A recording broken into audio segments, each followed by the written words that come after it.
Dicho con palabras de Pablo: así que queriendo yo hacer el bien, hallo esta ley, que el mal está en mí.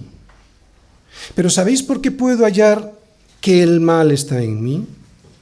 Porque según el hombre interior, claro, el hombre interior que ha sido regenerado, me deleito en la ley de Dios.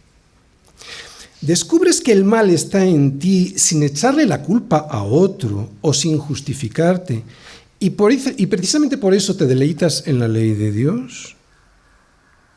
Pues si esto ocurre así en tu vida, esto es una obra del Espíritu Santo. La ley me ayuda, la ley me humilla, la ley me hace ser agradecido y la ley, por lo tanto, me hace desear la justicia, o sea, ser santo. Pero volvamos a Josué, porque en el pasaje que estábamos viendo les dice algo a los líderes que luego se encargarán de trasladar al resto del pueblo, algo que sin duda me puede ayudar en la práctica a cumplir con la ley moral de Dios en los asuntos cotidianos y muy concretos. Dice el versículo 6, no os apartéis de la ley de Dios ni a diestra ni a siniestra. Y en el versículo 7, ¿para qué? Para que no os mezcléis con estas naciones que han quedado con vosotros, ni hagáis mención, ni juréis por el nombre de sus dioses, ni los sirváis, ni os inclinéis a ellos. Mas a Yahvé vuestro Dios seguiréis como habéis hecho hasta hoy. Así pues, en estos versículos vemos que la obediencia toma forma ¿de qué? De separación. Y lo mismo ocurre en el Nuevo Testamento. Así que los que recibieron su palabra fueron bautizados y se añadieron aquel día como 3.000 personas. Es que probablemente la primera prueba de obediencia junto al bautismo sea la de juntarte con tus hermanos en la congregación. Y este juntarte con tus hermanos en la congregación trae como consecuencia otra, separarte del mundo. No hay otra. Claro, no estoy hablando solo físicamente, estoy hablando en el espíritu, porque podemos estar juntos aquí y alguno estar en el mundo. Pero es que no hay otra. Y no es algo impuesto desde fuera, es algo que surge desde dentro del corazón por el poder del Espíritu Santo en nuestra vida, obrando en nuestra vida. Para que no os mezcléis, dice Josué en el Antiguo Testamento, por lo cual salid de en medio de ellos y apartaos, dice el Señor, y no toquéis lo inmundo, y yo os recibiré, nos dice Pablo en el Nuevo Testamento. Separación. En el Antiguo Testamento y en el Nuevo Testamento. Separación con el sistema de valores de este mundo. Y para no mezclarnos con este sistema de valores del mundo es necesario no conformarnos a este siglo, sino transformarnos por medio de la renovación de nuestro entendimiento. Y cuando tu entendimiento está siendo transformado por medio de la palabra de Dios, entonces tienes muy claro que no te unes en yugo desigual con los incrédulos, porque ¿qué compañerismo tiene la justicia con la injusticia y qué comunión tiene la luz con las tinieblas? Pero esto solo surge de la renovación de tu entendimiento gracias a la palabra de Dios, no cuando estás conectado todo el día a la televisión.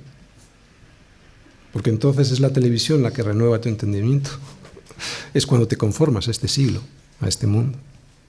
¿Cuántas desgracias evitaríamos si obedeciéramos la palabra de Dios?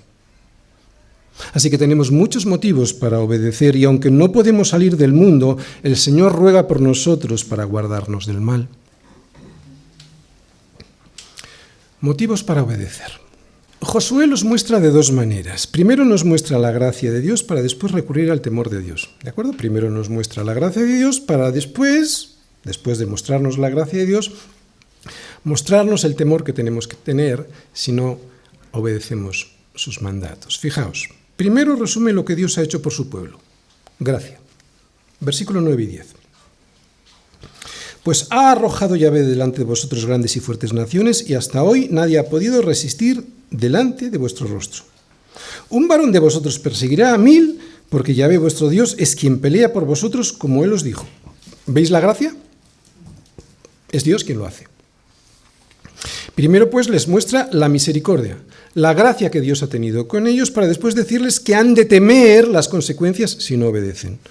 Versículos 12 y 13. Porque si os apartaréis y os uniereis a lo que resta de estas naciones que han quedado con vosotros, y si concertaréis con ellas matrimonios, mezclándoos con ellas y ellas con vosotros, sabed que Yahvé vuestro Dios no arrojará más a estas naciones de delante de vosotros, sino que os serán por lazo, por tropiezo, por azote para vuestros costados y por espinas para vuestros ojos, hasta que perezcáis de esta buena tierra que Yahvé vuestro Dios os ha dado, terminando por perderla, como así sucedió.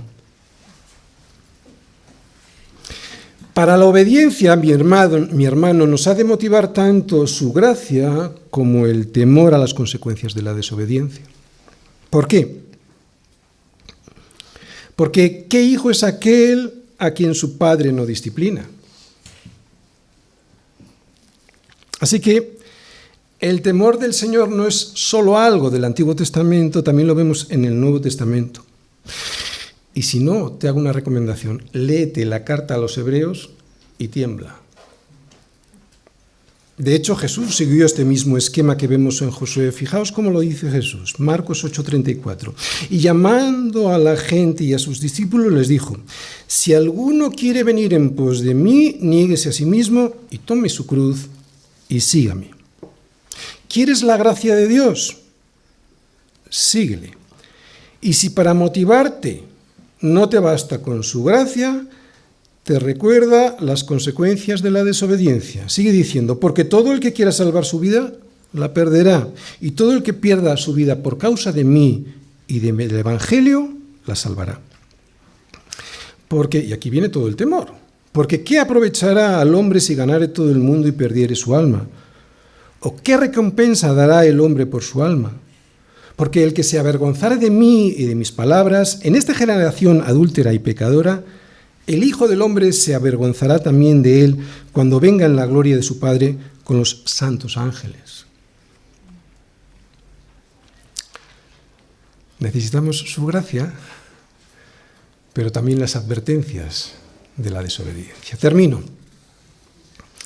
El objetivo del sermón era recordarnos que cuando el pueblo sirve al Señor y le obedece, es bendecido, pero que cuando no lo hace, recibe las consecuencias que aparecen en la palabra de Dios. Por eso Josué les hace mirar el pasado, porque si son capaces de reconocer lo que Dios ha hecho con ellos por su obediencia, podrían saber lo que les esperaría en el futuro si seguían en esa obediencia. Bendice, alma mía, al Señor y no olvides ninguno de sus beneficios. ¿Por qué en